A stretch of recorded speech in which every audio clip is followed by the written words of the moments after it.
बिस्मिल्लाहिर्रहमानिर्रहीम। रबी बिन सुलेमान रहमतुल्लाह अलैह कहते हैं, मैं हज के लिए जा रहा था। मेरे साथ मेरे भाई थे और एक जमात थी। जब हम कुफा पहुँचे, वहाँ ज़रूरियात सफ़र ख़रीदने लगे। बाज़ारों में घूम रहा था कि एक वीरान सी जगह में एक खच्चर मरा हुआ पड़ा था।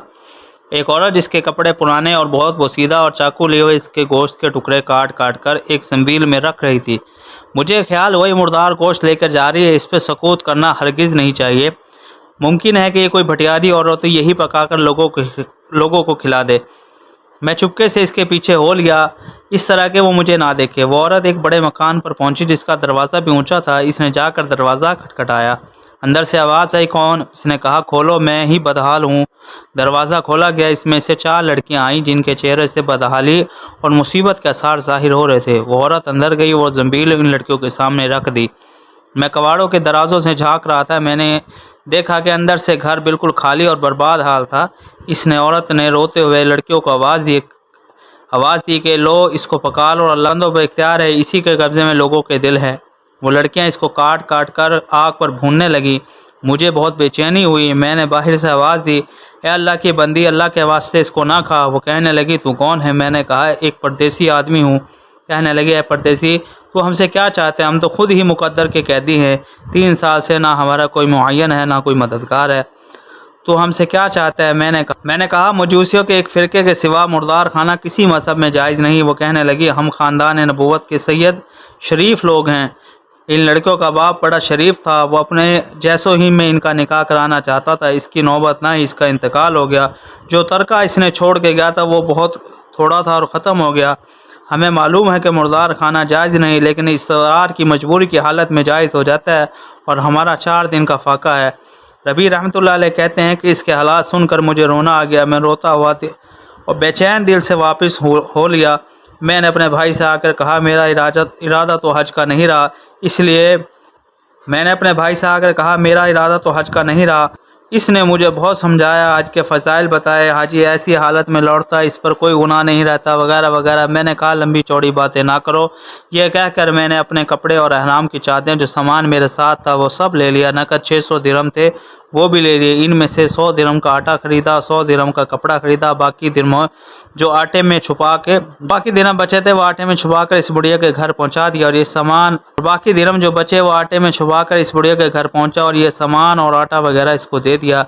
इस औरत ने अल्लाह का शुक्र अदा किया और कहने लगी, इज़हब या अपना सुलेमान, गफ़रल्लाहु मा तक़द्दम मिन ज़म्बिका व मा तअख़्ख़र व ज़क़का अजरल हज्जी वल उम्रती वअस्कनकल जन्नति व ख़लफ़ा अलैका ख़लफ़ा जबीनु अलैक। इब्न सुलेमान, जा, अल्लाह जल्ल शानु तेरे अगले पिछले सब गुनाह माफ़ करे, तुझे हज उम्रे का सवाब अता करे, अपनी जन्नत में तुझे अता करे और इसका ऐसा बदल अता फरमाए जो तुझे भी ज़ाहिर हो जाए। सबसे बड़ी लड़की ने कहा, ज़अफ़ल्लाहु अजरका व गफ़्फ़र रिज़्क़का, अल्लाह जल्ल शानु तेरा अजर दोगुना करे, तेरे गुनाह माफ़ करे। दूसरे ने कहा, अव्वज़कल्लाहु अक्सर मिम्मा तसक़्ता, अल्लाह जल्ल शानु तुझे इससे बहुत ज़्यादा अता फरमाए जितना तूने हमें दिया।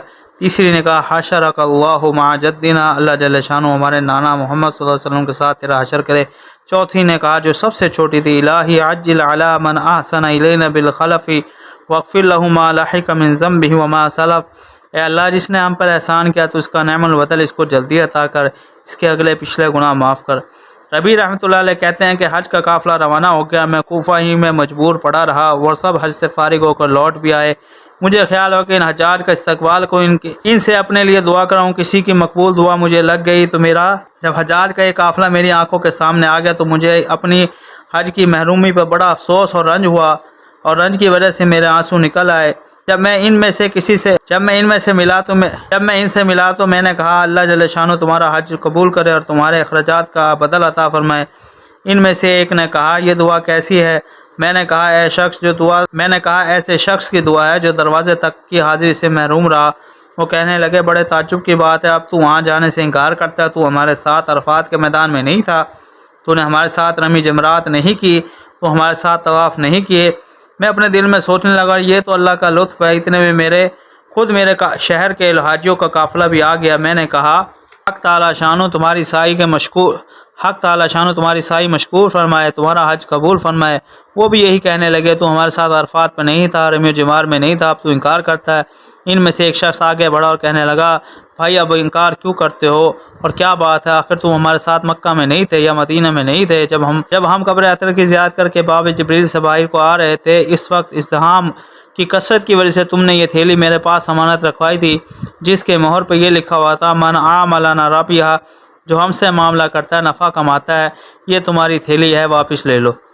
ربی کہتے ہیں کہ اللہ کی قسم میں نے اس تھیلی کو کبھی اس سے پہلے دیکھا ہی نہیں تھا۔ اس کو لے کر گھر واپس آیا، عشاء کی نماز پڑھی اور اپنے وظائف پورے کیے۔ اس کے بعد اسی سوچ میں جاگتا رہا آخر یہ قصہ کیا ہے۔ اسی میں میری آنکھ لگ گئی تو میں نے حضور صلی اللہ علیہ وسلم کو خواب میں زیارت کی۔